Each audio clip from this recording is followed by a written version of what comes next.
대한민국 국민들이 최근 시위 현장에서 보여주는 모습에 전 세계가 감동하고 있습니다. 질서 있고 평화롭게 목소리를 내는 한국 시민들의 모습에 해외 언론과 네티즌들은 놀라움을 감추지 못하고 있는 것인데요. 많은 이들이 이것이 진정한 민주주의다라며 한국 국민들에게 박수를 보내고 있는 상황입니다. 12월 3일 계엄령 사태 이후 서울을 비롯한 전국 곳곳에서 민주주의를 지키기 위한 집회가 열렸습니다. 하지만 이번 시위는 다른 나라 사람들이 일반적으로 떠올리는 시위의 모습과는 완전히 달랐습니다. 흔히 시위라고 하면 격렬한 구호와 혼란스러운 장면, 파괴적인 분위기를 떠올리기 마련인데요. 그러나 이번 한국의 시위 현장은 완전히 달랐습니다. 추운 한겨울임에도 불구하고 시민들은 질서를 유지하며 깔끔하고 평화로운 방식으로 시위를 이끌어갔습니다. 해외 언론들은 이러한 모습에 큰 놀라움을 표하며 너나 할 것 없이 가장 선진화된 민주주의 시위라는 평가를 내놓고 있습니다. 특히 한국 국민들이 어려운 상황 속에서도 서로 협력하고 힘을 모아 목소리를 내는 모습은 민주주의의 모범 사례로 여겨지고 있으며, 이러한 한국 시민들의 성숙한 자세가 많은 나라들에게 귀감이 되고 있는 가운데 해외 한 대형 유튜버가 한국을 방문하여 시위 현장을 목격한 사연이 알려지며 큰 화제가 되고 있다고 하는데요. 해외 대형 커뮤니티에 올라온 해당 사연을 긴급 번역해 알려드립니다. 저는 폴란드에서 유튜브 채널을 운영하고 있는 이자벨라입니다. 저는 여성이지만 조금 독특하게도 군사와 방위 산업에 관한 이야기를 다루고 있는데요. 전 세계적인 군사 트렌드와 관련 소식을 재미있고 이해하기 쉽게 전하려고 노력하고 있죠. 처음에는 폴란드 내 군사 마니아들 사이에서만 소소한 관심을 받는 정도였는데 최근 몇 년 동안 채널의 규모가 점점 커지더니 현재는 구독자 100만 명을 넘기게 되었습니다. 그런데 놀랍게도 이 변화의 중심에는 한국이라는 나라가 있었어요. 오늘은 한국에서 계엄령과 시위를 목격하며 겪은 놀라웠던 경험에 대해 이야기해보려 하지만 먼저 제가 어떻게 군사에 관심을 가지게 되었는지 간단히 말씀드리고 싶은데요.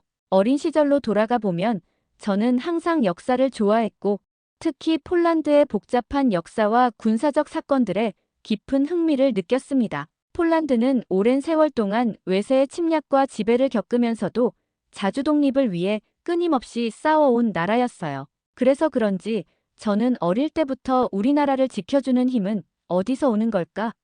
라는 의문을 품게 되었습니다. 그 중에서도 가장 큰 영향을 준 건 제 할아버지의 이야기였습니다. 할아버지는 냉전 시기 폴란드 군대에서 복무하셨고 종종 당시의 경험을 들려주시곤 했죠. 소련제 무기에 의존해야 했던 당시의 현실과 군사력의 중요성에 대한 이야기는 제게 깊은 인상을 남겼습니다. 특히 할아버지께서 강력한 군사력은 단순히 전쟁을 위한 것이 아니라 평화를 지키는 방패가 된다라고 하셨던 말이 아직도 마음에 남아있어요. 이후 저는 국제관계와 방위산업에 대한 관심을 점점 키우게 되었고 전쟁이 단순히 무력 충돌이 아니라 정치, 경제, 그리고 기술이 얽힌 복잡한 구조라는 것을 알게 되면서 더 깊이 빠져들게 되었죠. 이러한 관심을 바탕으로 저는 군사 유튜브 채널을 시작하게 되었고 많은 분들이 제 이야기에 관심을 가져주셔서 지금의 자리까지 오게 된 것 같아요.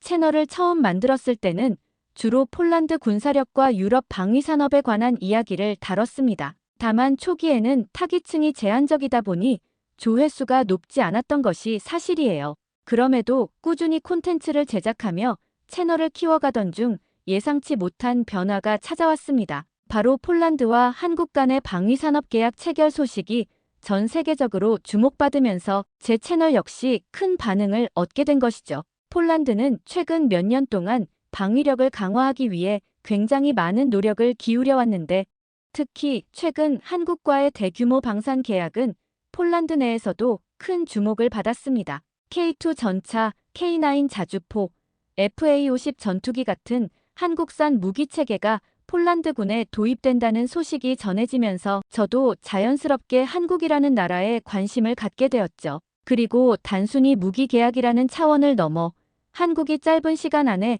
어떻게 이렇게 강력한 방산 강국으로 성장할 수 있었는지, 그리고 그 과정에서 어떤 노력과 전략이 있었는지에 대해서도 무척 궁금해졌어요.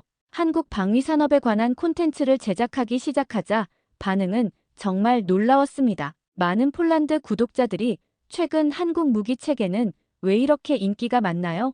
폴란드와 한국의 협력은 앞으로 어떻게 될까요? 와 같은 질문을 쏟아내며 뜨거운 관심을 보였죠. 심지어 다른 나라에서 제 채널을 찾아보는 분들도 점점 늘어나면서 저도 한국에 대해 더 깊이 알아봐야겠다는 생각을 하게 되었습니다. 그렇게 한국과 폴란드 간 방산 협력 이야기를 본격적으로 다루기 시작하면서 저는 한국의 문화와 사회에 자연스럽게 빠져들기 시작했어요. 방산 계약이라는 틀 안에서 출발한 관심이었지만 K-팝, 한국 드라마, 그리고 한국 음식 같은 것들까지 점점 더 알아가게 되면서 한국은 단순히 군사 강국을 넘어선 매력적인 나라로 제게 다가오기 시작했죠. 제 채널의 구독자 수가 급격히 증가한 것은 순전히 이런 한국과 관련된 콘텐츠 덕분이었어요.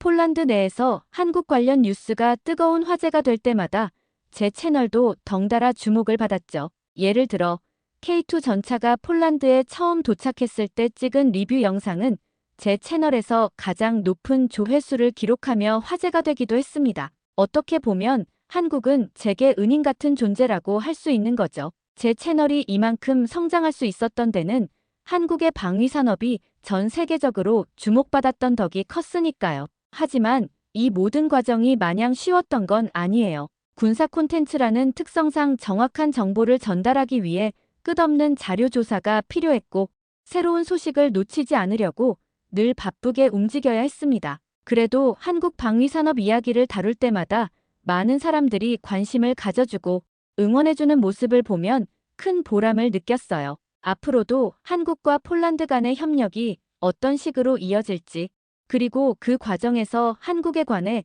제가 더 다뤄볼 수 있는 흥미로운 이야기들이 무엇일지 기대하며 콘텐츠 제작에 힘을 쏟아왔습니다. 그리고 기회가 된다면 언젠가 꼭 한국을 직접 방문해 방산 분야뿐만 아니라 한국의 문화와 사람들을 더 가까이에서 경험해보고 싶다는 마음을 품고 이러한 열정을 채널에 담아왔죠. 사실 제 관심은 한국과 폴란드의 협력에만 국한되지 않았습니다. 저는 옆나라 우크라이나 전쟁에도 깊은 관심을 갖고 있었는데요. 전쟁이라는 비극 속에서 군사기술, 방산산업, 그리고 국제적 연대가 어떻게 작동하는지를 탐구하는 것도 제가 군사 콘텐츠를 다루는 이유 중 하나이기도 했거든요. 우크라이나 전쟁은 단순히 두 나라 간의 갈등을 넘어 현대 국제관계의 복잡성과 방산 협력의 중요성을 보여주는 상징적인 사건이라는 생각을 합니다. 특히 우크라이나에 무기와 지원을 제공하는 각국의 움직임은 현대 전쟁이 단순한 군사적 충돌이 아닌 국가 간 전략적 이해관계와 외교적 역학, 그리고 국제적 여론까지 복합적으로 얽혀 있음을 보여주고 있었습니다. 저는 이러한 글로벌 흐름과 그 안에서 방위산업이 차지하는 역할을 더 깊이 이해하고 이를 제 시청자들에게 흥미롭고 의미 있게 전달하고자 노력해왔습니다. 그런데 이 폴란드와 한국 간 방산 협력은 단순한 무기 거래를 넘어 폴란드가 우크라이나에 무기를 지원하는데 중요한 역할을 하기도 했는데요. 한국산 무기를 대량 도입하면서 폴란드는 기존에 보유하던 소련제 전차와 자주포를 우크라이나에 지원할 수 있었거든요. 아이러니하게도 우크라이나가 이 소련제 무기로 러시아군에 맞서 싸우고 있다는 점은 역사의 복잡함을 보여주는 흥미로운 사례가 되기도 했죠. 과거 소련이 동유럽과 우크라이나에 배포했던 무기들이 오늘날 러시아를 향해 사용되고 있는 것입니다. 하여간 이러한 과정을 통해 폴란드는 우크라이나를 지원하며 국제사회에서 책임을 다하는 모습을 보여주었고, 이는 방산 협력이 단순한 국가 간 무기 거래를 넘어 국제적인 협력과 연대의 상징이 되었음을 보여준다는 점에서 중요한 의미를 지니게 되었죠. 저는 이런 배경 속에서 한국과의 협력이 우크라이나 지원에 미친 영향을 이야기하고 그 숨겨진 이야기를 직접 담아내기 위해 한국을 방문하기로 결심했습니다. 더불어 최근 들어 우크라이나가 한국의 살상 무기를 적극적으로 요청하고 있다는 소식도 들었습니다. 한국이 이러한 요청에 어떻게 대응하고 방산 강국으로서 어떤 입장을 취할지 알아보는 것은 제 시청자들에게도 흥미로운 콘텐츠가 될 것이라 생각했죠. 결국 한국이 처한 상황과 국제적 여론 속에서 우크라이나의 요청이 지닌 의미, 그리고 국제 방산 협력의 흐름에서 한국이 어떤 역할을 하고 있는지를 탐구하기 위해 방문을 결정했습니다.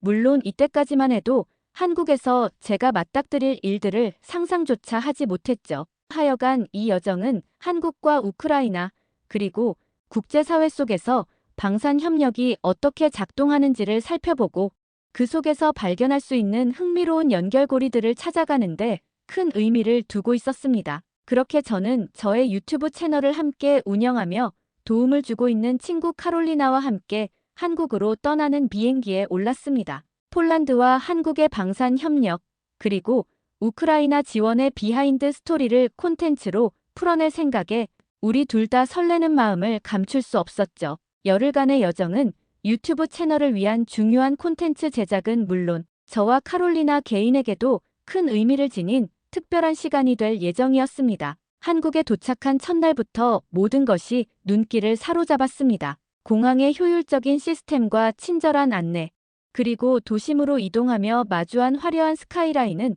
마치 미래도시 같은 느낌을 주었죠. 카롤리나 역시 저와 마찬가지로 도시의 매력에 감탄하며 여기 너무 멋지다. 콘텐츠로 완벽하겠어. 라며 들뜬 목소리로 말했습니다. 전통과 현대가 어우러진 거리는 우리의 카메라에 담길 멋진 소재들로 가득했죠. 첫 며칠 동안 우리는 계획한 대로 다양한 곳을 방문했습니다. 전쟁기념관은 특히 우리 둘 모두에게 강렬한 인상을 남겼습니다. 한국 전쟁의 흔적과 현대 방위 산업의 발전 과정을 자세히 볼 수 있는 전시물들은 감탄을 자아냈죠. 저는 이곳이 바로 우리가 사용하는 K2 전차와 K9 자주포가 탄생한 곳이구나라며 사진과 영상을 촬영하느라 바빴고, 카롤리나는 꼼꼼히 설명을 읽으며 새로운 사실을 메모했습니다. 한국이 방위산업 강국으로 성장한 배경을 더 깊이 이해할 수 있는 의미 있는 시간이었죠. 그러나 여행 3일차가 되던 날 서울의 평화롭던 분위기는 긴급 속보로 인해 흔들렸습니다. 무슨 일이지? 카롤리나가 놀란 얼굴로 뉴스를 보며 말했습니다. 정부에서 계엄령을 선포했다는 소식이 전해진 것이었죠. 순식간에 분위기는 달라졌고 우리는 예상치 못한 긴장감 속에서 이 상황을 지켜보게 되었습니다. 계엄령이라고? 지금 21세기에 저는 믿을 수가 없었습니다. 소식이 전해진 직후 호텔방에서 뉴스를 지켜보며 혼란스러운 마음을 감출 수 없었죠. 당시 계엄령이 내려진 시간이 밤늦은 시간이었기에 바깥 상황을 정확히 파악하기는 어려웠습니다. 출입이 통제된 건지, 상점들이 문을 닫았는지, 우리가 행동에 어떤 제약을 받을지도 제대로 알 수 없는 상황이었죠. 우리는 뉴스를 통해 상황을 파악하기 위해 집중했습니다. 화면에는 정부 청사 앞에 배치된 군 병력과 국회의원 및 대중들의 반응이 비춰지고 있었죠. 한편 호텔 로비에서는 다른 외국인 관광객들이 조용히 웅성거리는 모습이 보였습니다. 모두가 이 상황을 어떻게 받아들여야 할지 고민하고 있는 듯했죠. 계엄령이라는 단어 자체가 주는 무게감은 생각보다 훨씬 더 강렬하게 다가왔습니다. 그 순간 느껴진 불안감과 긴장감은 쉽게 가라앉지 않았죠. 그리고 잠시 후 호텔에서는 외출을 자제하라는 권고가 내려졌습니다. 이자벨라, 정말 괜찮은 걸까? 카롤리나가 불안한 표정으로 저를 바라보며 말했습니다. 저는 그녀를 진정시키려 했죠. 아직은 잘 모르겠어. 상황을 좀 더 지켜보는 게 좋을 것 같아. 카롤리나는 잠시 침묵하더니 창밖을 바라보며 다시 물었습니다. 우리가 여길 떠나는 게 좋지 않을까? 그녀의 말에 저는 잠시 고민했지만 이내 고개를 저으며 말했습니다. 너무 서두르진 말자. 상황이 어떻게 흘러가는지 좀 더 지켜보는 게 좋을 것 같아. 지금은 뉴스에 집중하고 필요한 정보를 더 모으는 게 최선이야. 그렇게 그날 밤 우리는 호텔방에 머물며 스마트폰과 노트북을 붙잡고 한국 내 상황을 파악하려고 애썼습니다. 하지만 한국어 기사는 우리에게 큰 벽과 같았죠. 카롤리나는 번역기를 돌려가며 기사를 읽어내려갔고 저는 소셜미디어에서 실시간 반응을 찾으려 했습니다. 여기 봐, 이자벨라. 카롤리나가 번역된 기사를 보여주며 말했습니다. 국회 출입문이 막혀서 싸움이 거센가 봐. 일부 국회의원들이 들어가려다 저지당했대. 경찰과 군이 배치돼 있다는데 국회의원들을 정말 못 들어가게 했다고. 그게 말이 돼? 제가 놀란 목소리로 대답했습니다. 그녀가 보여준 화면에는 국회의사당 앞에서 국회의원들과 경비대가 대치하는 장면이 담긴 사진이 있었습니다. 또 시민들도 국회 앞에 점점 모이고 있는 것 같아 상당수 시민들이 계엄령 철회를 요구하는 시위를 시작했대. 카롤리나가 덧붙이며 또 다른 번역된 기사를 스크롤했습니다. 뉴스 화면에서는 국회의사당 주변의 긴박한 상황이 계속 비춰지고 있었죠. 주요 도로에는 군 병력이 배치되고 있었고 시민들은 집회 금지에도 불구하고 국회 근처로 계속해서 몰려드는 모습이 포착됐습니다. 우리는 화면 속의 장면들을 번역된 텍스트와 대조하며 초조하게 분석했습니다. 뉴스에서 말하길 국회가 계엄령 해제 결의안을 논의하기 위해 긴급 소집되나 봐. 근데 이게 받아들여질까? 카롤리나가 걱정스러운 표정으로 말했습니다. 그걸 우리가 어떻게 알아? 하지만 한국은 민주주의가 강한 나라니까 아마 뭔가 해결책을 찾지 않을까? 제가 희망 섞인 목소리로 대답했습니다. 그러나 진심으로 확신할 수는 없었죠. 시간이 지날수록 긴장감은 더욱 고조되었습니다. 새벽 1시가 넘어가자 한국의 주요 매체들은 국회 긴급 소집 소식을 속보로 내보냈습니다. 번역기를 통해 내용을 확인한 우리는 국회에서 계엄령 해제 요구안이 논의 중이라는 소식을 접했습니다. 여야가 만장일치로 해제를 요구했다는데 받아들여지겠지? 제가 조심스럽게 물었습니다. 카롤리나는 고개를 저으며 불안한 표정으로 대답했습니다. 모르겠어, 이자벨라. 근데 시간이 너무 걸리는 것 같아. 저기 사람들 추위 속에서 시위하고 있는 모습 좀 봐. 대단해 보이지만 걱정도 돼. 화면 속에서는 국회 앞에 모인 시민들의 모습이 이어졌습니다. 몇몇은 손에 플랜카드를 들고 있었고 구호를 외치며 단결된 모습을 보였죠. 다소 흥분된 모습이긴 했지만 계엄령이라는 중대한 상황임에도 폭력적인 행동은 크게 찾아볼 수 없었습니다. 저렇게 많은 사람들이 모였는데도 침착하게 행동하다니 정말 놀라운 모습이야. 제가 감탄하며 말했습니다. 우리나라에서 계엄령 같은 일이 터졌다면 훨씬 혼란스러웠을 텐데 말이야. 아니, 사실 우리나라뿐만 아니라 유럽 대부분의 나라에서도 계엄령이 내려지면 싸움도 나고 상황이 아예 통제 불가능했을지도 몰라. 카롤리나는 고개를 끄덕이며 동의했습니다. 맞아. 이런 모습은 처음 보는 것 같아. 저 사람들 진짜로 자신들의 목소리를 전달하려는 것 같아. 그리고 마침내 새벽 4시 30분. 카롤리나, 여기 봐. 제가 흥분된 목소리로 말했습니다. 계엄령 해제됐대. 정말? 그럼 이제 괜찮아진 거야? 카롤리나가 안도한 표정으로 물었습니다. 뉴스 속에서는 대통령이 국회의 요구를 받아들여 계엄령을 해제한다는 속보가 이어졌습니다. 짧았지만 강렬했던 계엄령은 그렇게 종료되었습니다. 우리는 한숨을 내쉬며 그제야 긴장을 풀 수 있었죠. 결국 한국은 그들만의 방식으로 이 위기를 극복했어. 시민들의 행동, 그리고 국회의 신속한 대응. 정말 대단하다고밖에 말할 수 없네. 제가 말했습니다. 카롤리나는 고개를 끄덕이며 말했습니다. 그러니까 말이야. 이런 상황에서도 시민들이 이렇게 신속하고 질서정연하게 행동한다는 게 믿기지가 않아. 정말 놀라운 경험이었어.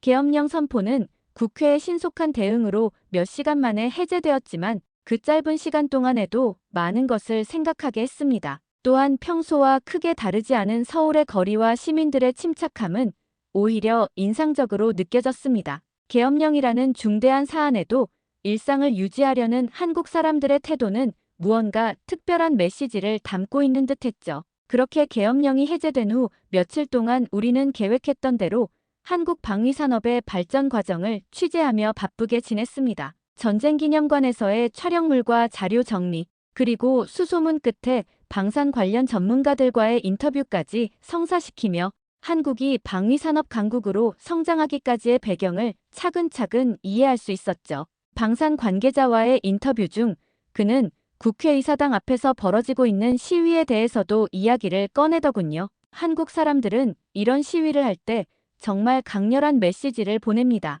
그런데 그 방식이 제가 봐도 놀라워요. 혼란스럽거나 폭력적인 게 아니라 아주 차분하고 단결된 모습이거든요. 그의 말에 저는 점점 더 흥미가 생겼습니다. 그럼 지금 국회의사당 앞에서도 그런 모습인 건가요? 그는 고개를 끄덕이며 말했습니다. 네, 직접 가보시면 아마 놀라실 겁니다. 특히 외국분이라면 이런 문화는 처음 보실 거예요. 그와의 만남 이후로도 뉴스와 인터넷 기사에서 국회의사당 앞 촛불 시위 소식이 계속 눈에 들어왔습니다. 이자벨라, 요즘 뉴스에 나오는 시위 기사 봤어? 외국에서도 화제라던데.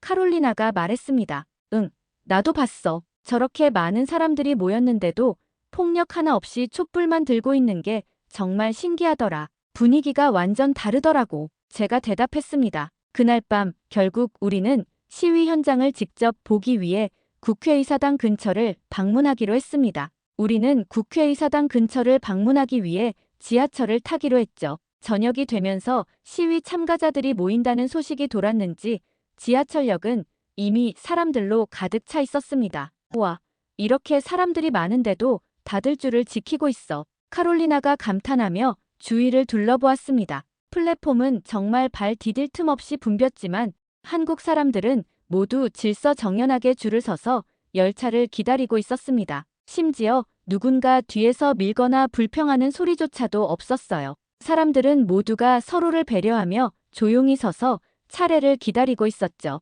이렇게 북적이는 정도면 사람들끼리 싸우거나 밀치는 사람도 나올 법한데 아무도 그러지 않네. 우리랑 정말 너무 다르다. 제가 말했습니다. 그러게.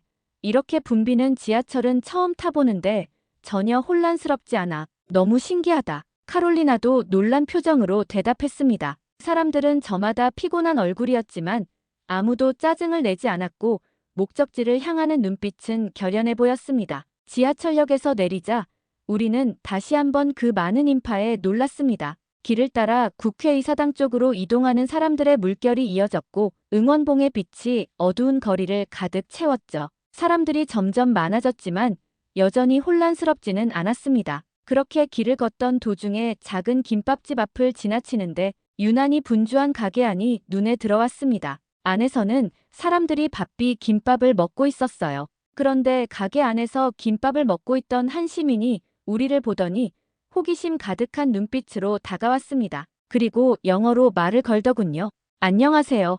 시위 가시는 길 맞죠? 그의 질문에 저는 살짝 당황하며 대답했습니다. 아니요.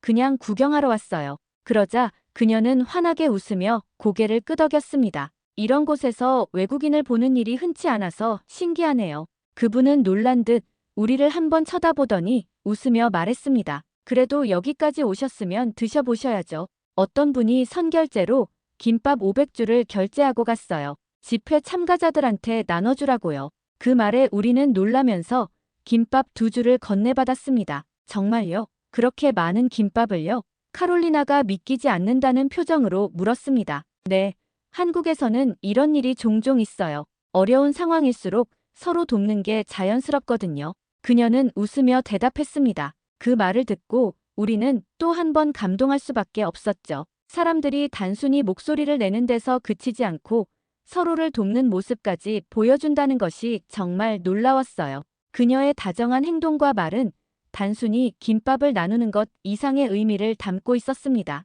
한국 사람들이 위기 속에서 어떻게 함께 이겨내는지를 직접 느낄 수 있었던 순간이었죠. 우리는 감사 인사를 전하고 길거리에서 김밥을 먹으며 국회의사당 쪽으로 걸음을 옮겼습니다. 국회의사당 근처에 도착하자 멀리서부터 보이는 응원봉과 촛불의 물결이 우리를 압도하기 시작했어요. 우리는 빛의 물결 속에서 한국 시민들이 보여주는 단결된 모습을 생생히 느낄 수 있었죠. 사람들은 힘차게 구호를 외치거나 K-팝 음악에 맞춰 노래를 부르며 활기를 더했고 서로 음료와 간단한 음식을 나누며 응원봉을 흔들고 있었습니다. 혼란 없이 질서정연하게 움직이는 그들의 모습은 우리가 생각했던 시위의 이미지와는 완전히 달랐죠. 마치 사람들이 물결치는 거대한 공동체 같은 느낌이었어요. 촛불을 든 사람들, 구호를 외치는 목소리, 기타를 치며 노래를 부르는 무리들까지 그 모든 것들이 하나로 어우러져 있었죠.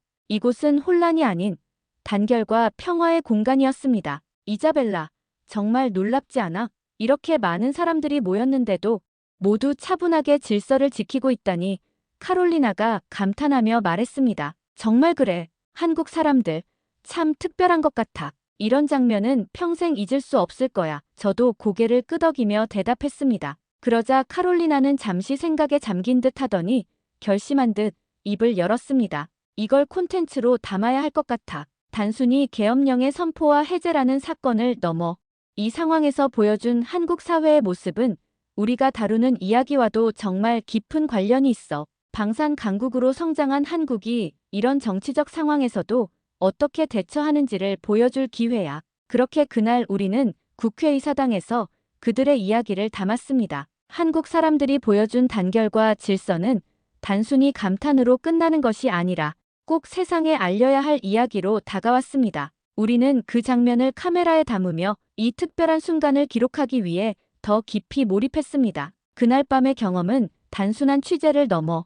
한국이라는 나라와 그 사람들이 가진 힘과 연대의 아름다움을 직접 느끼게 해주는 소중한 시간이었죠. 여행이 끝나갈 무렵 우리는 한강공원에서 마지막 콘텐츠를 촬영하고 있었습니다. 석양이 강물 위로 길게 물들던 순간 저는 카메라를 바라보며 진심 어린 목소리로 말을 이어갔습니다. 이번 한국 여행은 단순히 방산 협력에 대한 이야기를 넘어서 이 나라 사람들이 가진 강한 정신과 가치를 알게 해준 여정이었습니다. 잠시 숨을 고른 뒤 저는 다시 말을 이었습니다. 이것은 자유를 지키기 위한 연대의 일환입니다. 이곳에서 본 시위와 사람들의 모습을 통해 자유를 지키는 일이 얼마나 어렵고도 중요한 것인지 다시 한번 깨닫게 되었죠. 이번 영상에서 저에게 중요한 것은 조회수가 아니었습니다. 저는 이번 여행을 통해 제가 전해야 할 메시지를 분명히 알게 되었죠. 세상을 바꾸는 힘은 무기나 전투가 아니라 그것을 뛰어넘는 사람들의 단결된 의지와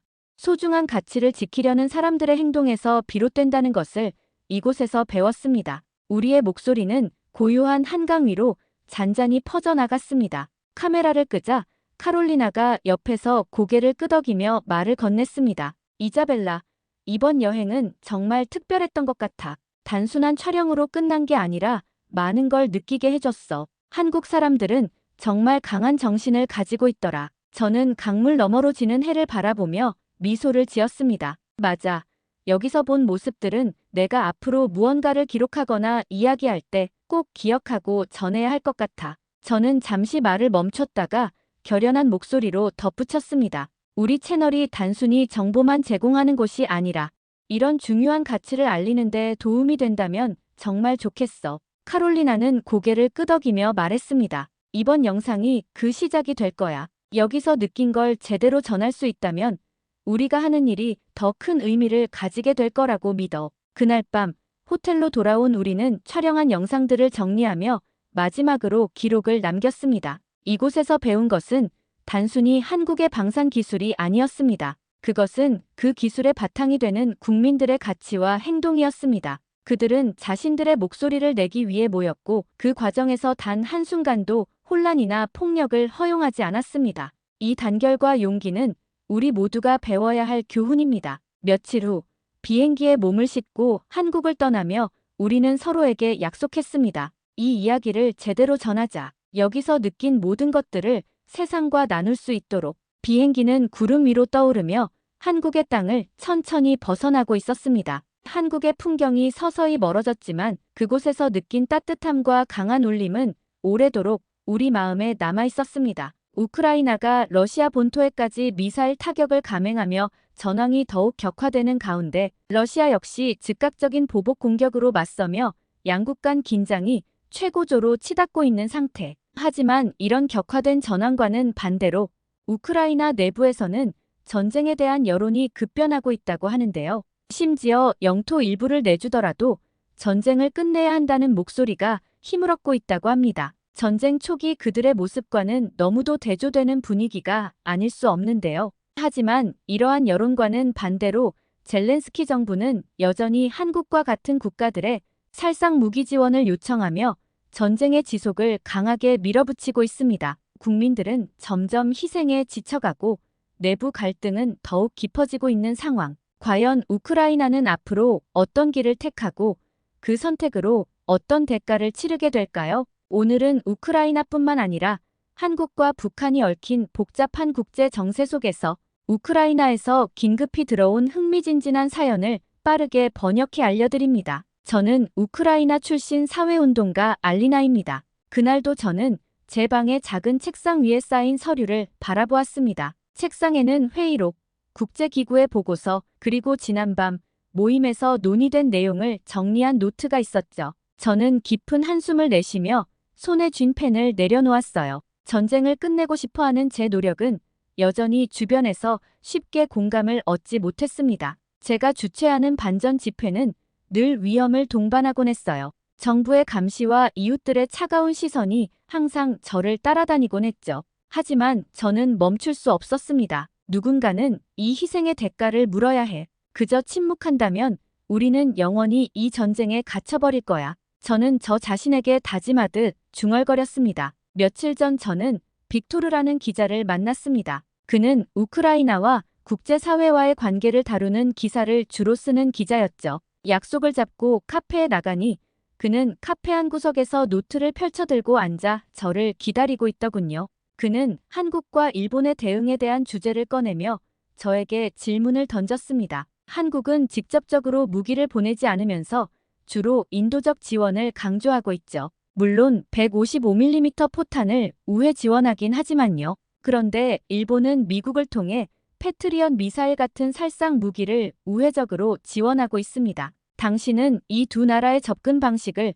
어떻게 보십니까? 저는 망설이지 않고 대답했습니다. 한국은 그들만의 이유가 있다고 생각해요. 가장 큰 변수는 북한이겠죠. 최근 러시아와 북한이 무기 거래를 강화하고 있다는 보도를 봤어요. 현재 러시아는 군수품이 급한 상황이고 북한은 그 틈을 이용해 포탄과 심지어 병력까지 제공하고 있죠. 러시아가 이를 그냥 받을 리는 없어요. 분명 대가를 치를 겁니다. 빅토르는 제 말을 듣고 고개를 끄덕이며 메모를 적으며 물었습니다. 대가라면 어떤 걸 예상하십니까? 저는 다시 창밖으로 시선을 돌리며 대답했습니다. 경제적 지원도 있겠지만 군사적 지원이 가장 크겠죠. 특히 북한의 방공망 강화를 위한 대공 미사일 지원이 이뤄질 가능성이 커요. 그리고 북한의 위성 프로그램도 러시아의 군사기술로 보강될 거라고 생각합니다. 이건 단순한 거래를 넘어선 협력이에요. 북한과 러시아가 서로를 밀접하게 돕고 있다는 증거죠.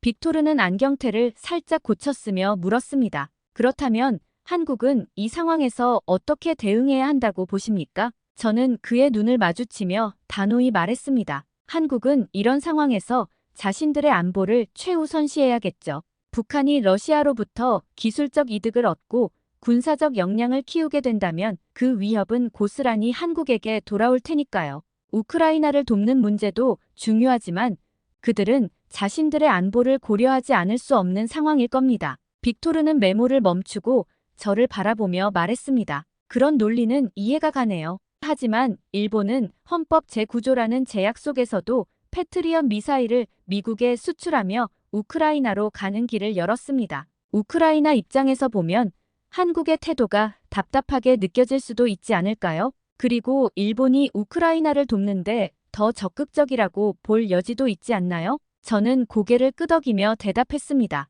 맞아요. 우크라이나 입장에서는 그렇게 느껴질 수밖에 없겠죠. 하지만 현실은 그만큼 복잡하잖아요. 그리고 일본의 경우를 말해보자면 일본이 전쟁을 돕는 모습은 조금 놀라웠어요. 과거 군국주의로 주변국에 고통을 줬던 나라가 이제는 국제사회에서 군사적으로 적극적인 태도를 보이고 있다는 점에서 말이죠. 물론 지금 상황에서 보면 일본의 행동은 침략국에 맞서 피해를 입은 우크라이나를 돕는 것으로 이해해야겠죠. 우크라이나 입장에서 보면 일본의 지원은 정말 필요한 도움인 것은 분명할 거예요. 그날 밤 저는 빅토르와의 대화를 곱씹으며 집으로 돌아왔습니다. 이야기 중에 떠오르지 않았던 세부적인 내용들이 머릿속에 다시 맴돌기 시작했죠. 뭔가 빠뜨린 것이 있는 것 같아 늦은 밤까지 한국과 일본에 대해 다시 찾아보기로 했습니다. 문서를 뒤적이며 한국의 역사를 읽다 보니 1950년대 전쟁으로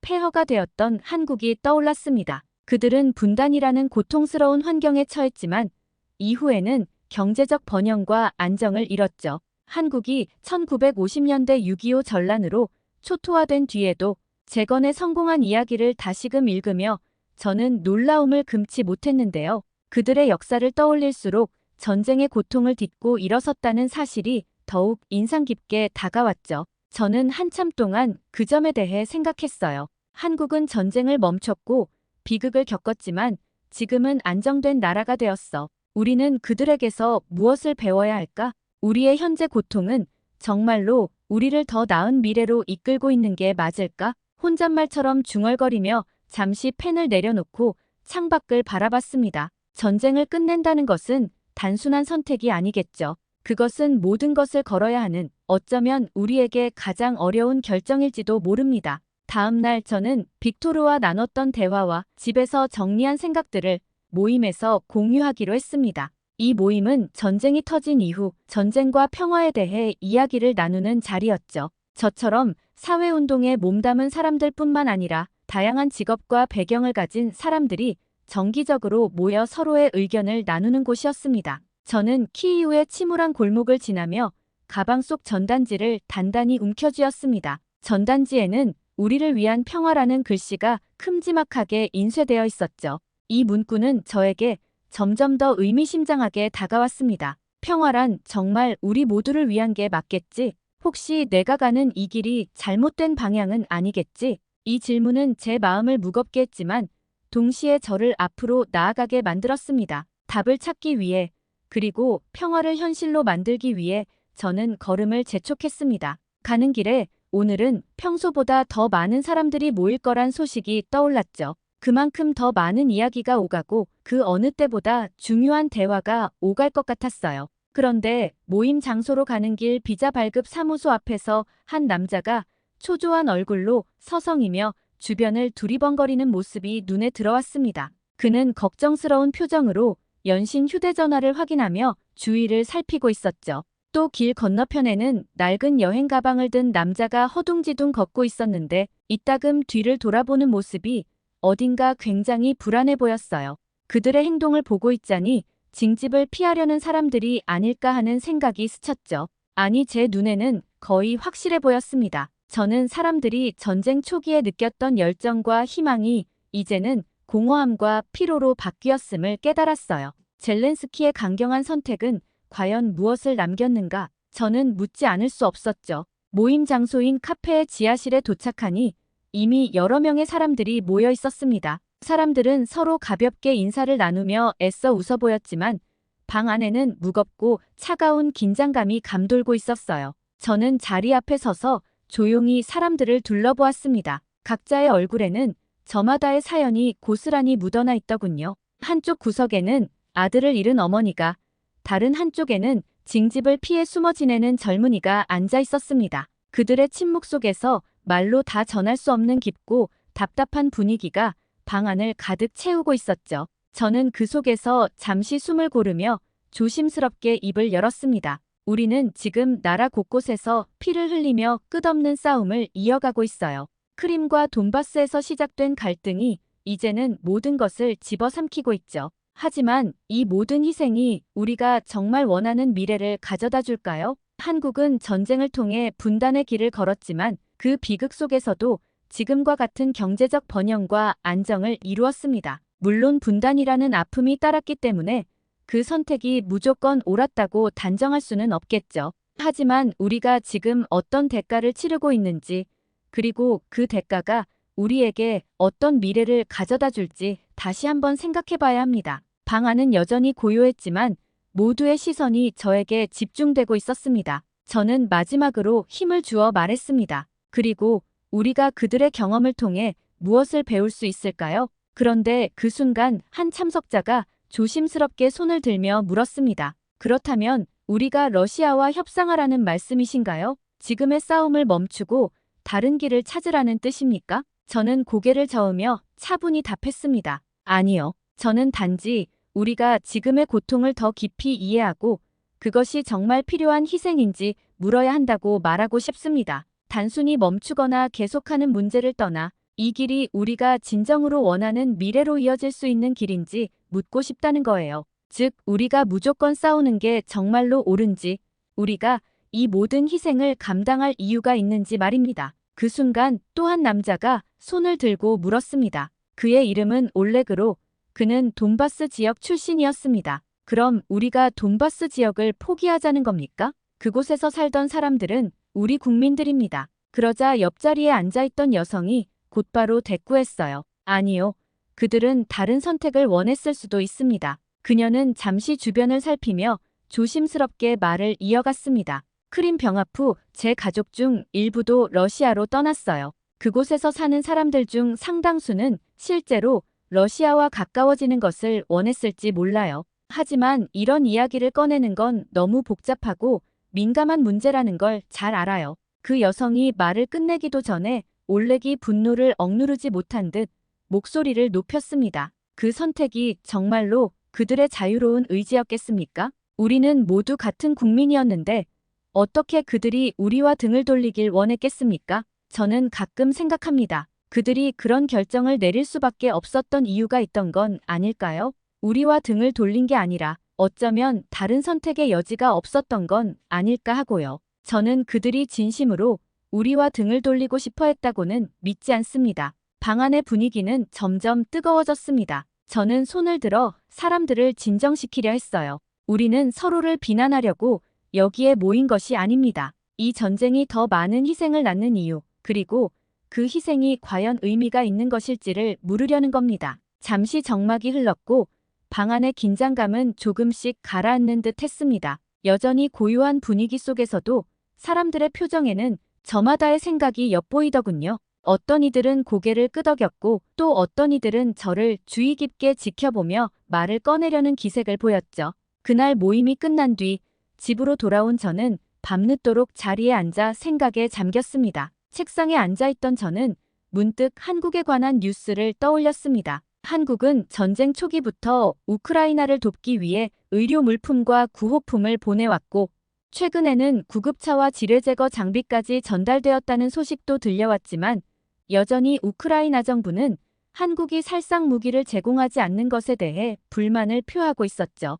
전쟁으로 분단을 겪은 나라로서 한국은 누구보다 전쟁의 비극을 깊이 이해하고 있을 텐데 그들의 신중한 태도는 과연 비난받아야 하는 걸까? 아니면 전쟁이라는 비극을 직접 겪어본 나라로서 오히려 더욱 신중하게 생각하며 균형을 유지하려는 노력이 필요한 걸까? 라는 의문이 머릿속에 떠올랐습니다. 쉽게 답을 내릴 수 없는 질문들이 계속해서 저를 괴롭혔어요. 지금 우크라이나가 겪고 있는 고통과 희생 속에서 각국이 선택하는 행동들이 어떤 의미를 가지는지 더 깊이 고민하게 만들었죠. 전쟁은 모든 선택을 무겁게 만들고 우리가 기대했던 답을 복잡한 물음표로 바꾸어 놓는 것만 같았어요. 그때 문득 빅토르와 나누었던 대화가 떠올랐습니다. 빅토르는 한국과 일본의 대응을 비교하며 저에게 질문을 던졌었죠. 한국은 무기를 보내지 않으면서 인도적 지원을 강조하고 있다. 그런데 일본은 패트리엇 미사일 같은 무기를 포함해 더 적극적으로 지원할 가능성을 열어두고 있다. 당신은 어떻게 생각하는가? 라고 말이죠. 그의 질문은 그날 내내 제 머릿속을 맴돌았어요. 다음 날 저는 다시 빅토르를 만났습니다. 다시 만난 빅토르는 이번에는 다른 이야기를 꺼내더군요. 그는 새로운 기사를 준비하고 있었죠. 빅토르는 자료를 뒤적이며 말했습니다. 우크라이나에 대한 국제 지원이 줄어들고 있다는 소식이 들려요. 한국과 같은 나라들에게 우리가 더 강하게 요청할 필요가 있지 않을까요? 아니요. 저는 단호히 대답했습니다. 우리는 그들의 현실을 이해해야 합니다. 그들도 그들 나름의 위협을 감당하고 있잖아요. 한국은 북한이라는 변수와 직면해 있고 그들에게는 그들의 방식대로 도와줄 권리가 있습니다. 중요한 건 그들이 우리를 돕고 있다는 사실이에요. 살상 무기를 보내지 않는다고 해서 그들의 지원이 덜 중요한 것은 아니에요. 빅토르는 고개를 끄덕이며 생각에 잠긴 듯 보였습니다. 그리고 그날 밤 그의 기사가 발행되었습니다. 기사에서 그는 젤렌스키의 결정을 강하게 비판하며 우크라이나 국민들의 희생을 강조했어요. 우리는 지금도 싸우고 있다. 하지만 그 싸움이 국민들을 위한 것인지 아니면 지도자의 자존심을 위한 것인지 묻지 않을 수 없다. 그의 기사는 예상대로 큰 반향을 일으켰습니다. 저는 빅토르의 글을 읽으며 그의 질문을 곱씹었습니다. 그리고 저 자신에게도 질문을 던졌죠. 우리는 얼마나 더 많은 희생을 감당해야 하며 그 희생이 정말로 우리가 원하는 미래를 가져다 줄 수 있을 것인가? 또한 그가 쓴 북한과 러시아의 관계에 대한 기사를 읽으면서 저는 한국이 처한 복잡한 상황에 대해서도 보다 깊게 이해하게 되었어요. 러시아와 북한이 무기 거래를 강화하며 동맹을 구축하고 있다는 보도는 한국이 우크라이나를 돕는 문제에서 신중한 태도를 취할 수밖에 없는 이유를 더욱 분명히 보여주고 있었죠. 게다가 북한이 러시아에 포탄과 병력을 제공하고 있는 상황에서 한국이 우크라이나에 살상 무기를 지원하는 것은 자칫 한반도에서의 긴장을 고조시키고 결국 남북 간 대리전 양상을 부추길 위험도 있지 않을까? 이런 생각이 떠오르면서 저는 혼잣말처럼 중얼거렸습니다. 또한 빅토르는 기사에 이렇게 썼더군요. 한국은 자신들의 분단 경험을 통해 얻은 교훈을 실천하며 우크라이나를 지원하기 위해 현재 최선을 다하고 있다. 일본은 평화헌법이라는 제약을 넘어서 우크라이나 전쟁에 기여하려는 노력을 보이고 있다. 그리고 두 나라 모두 각자의 방식으로 복잡한 국제 정세 속에서 길을 찾고 있다. 우크라이나는 그들의 선택을 이해하며 동시에 우리만의 선택을 고민해야만 한다. 저는 빅토르의 글을 읽으며 그의 기사가 단순히 국제 정세를 분석하는데 그치지 않고 우리의 현실과도 밀접하게 연결되어 있다는 점을 깨달았습니다. 두 나라의 선택은 그들만의 방식으로 국제적 책임을 다하려는 모습을 보여줬지만 동시에 지금 우리가 치르고 있는 희생이 과연 어떤 결과를 가져올 수 있을지에 대해 저를 더욱 깊이 고민하게 만들었죠. 그의 글을 읽으며 저는 다시 제 질문으로 돌아갔습니다. 키이우의 골목에서 시작된 이 물음이 더 많은 사람들의 마음에 닿길 바라면서 말이죠. 우리는 얼마나 더 많은 희생을 감당해야 하는가? 그리고 그 희생이 정말로 우리의 미래를 바꿀 수 있는가? 그렇게 빅토르의 기사를 천천히 읽던 중 제 눈길은 다른 기사에서 멈췄습니다. 제목은 우크라이나 국민들의 전쟁 반대 여론 증가였습니다. 기사에는 전쟁 초기와는 사뭇 달라진 국민들의 분위기가 담겨 있었죠. 몇 달 전까지만 해도 거리 곳곳에서 울려 퍼지던 애국가와 승리를 염원하는 구호가 점점 사라지고 대신 전쟁의 끝을 요구하는 목소리가 늘어나고 있다는 내용이었죠. 인터뷰에 응한 한 젊은이는 이렇게 말했습니다. 전쟁은 끝날 기미가 보이지 않고 희생은 계속되고 있습니다. 전쟁 초기에 저는 나라를 지키겠다는 열망으로 입대했지만 지금은 매일 수많은 동료들이 사라져가는 모습을 보며 우리가 무엇을 위해 싸우고 있는지 다시 묻게 됩니다. 끝이 보이지 않는 싸움 속에서 희생만 늘어나고 있습니다. 영토를 조금 잃는 것이 이렇게 많은 생명을 잃는 것보다 과연 나쁜 선택일까요? 저는 이제 솔직히 헷갈리기 시작합니다. 또 다른 인터뷰에서 도네츠크주에서 피난을 온 한 할아버지는 이렇게 말했습니다. 우리는 지금 집도 잃고 가족도 잃었어요.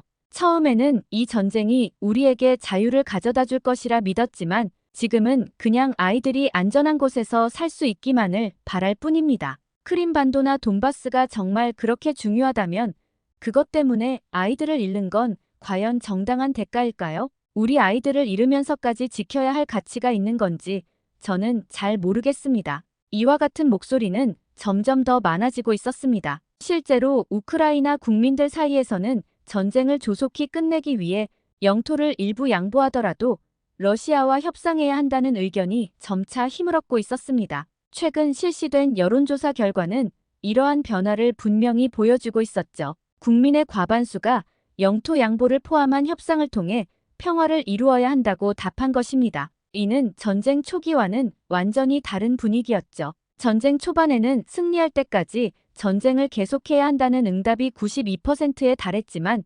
현재는 38%로 매우 크게 감소했습니다. 가능한 한 빨리 전쟁을 끝내기 위해 영토 양보를 포함하더라도 협상을 해야 한다는 의견이 절반을 넘은 것은 길어지는 전쟁 속에서 국민들의 마음이 어떻게 변해왔는지를 너무도 잘 보여주고 있었죠. 이러한 변화는 전쟁의 장기화로 인한 피로감, 그리고 전쟁이 초래한 끊임없는 희생에 대한 재평가가 이루어지고 있음을 시사했습니다. 특히 가족을 잃고 삶의 터전을 잃은 사람들 사이에서 점점 더 전쟁을 끝내야 한다는 목소리가 커지고 있었죠. 저는 그 기사를 읽으며 빅토르가 쓴 글의 한 문장이 떠올랐습니다. 우리는 아직 싸우고 있다. 그러나 그 싸움이 국민들을 위한 것인지 아니면 지도자의 자존심을 위한 것인지 묻지 않을 수 없다. 그 문장은 제 마음속 깊이 남아있었고 더 많은 질문을 떠오르게 했습니다. 전쟁이 남긴 상처와 희생이 사람들의 마음속에서 어떤 변화를 일으키고 있는지, 그리고 그 변화가 무엇을 의미하는지 저는 다시금 생각하지 않을 수 없었습니다. 지금 우리가 감당하고 있는 이 모든 대가가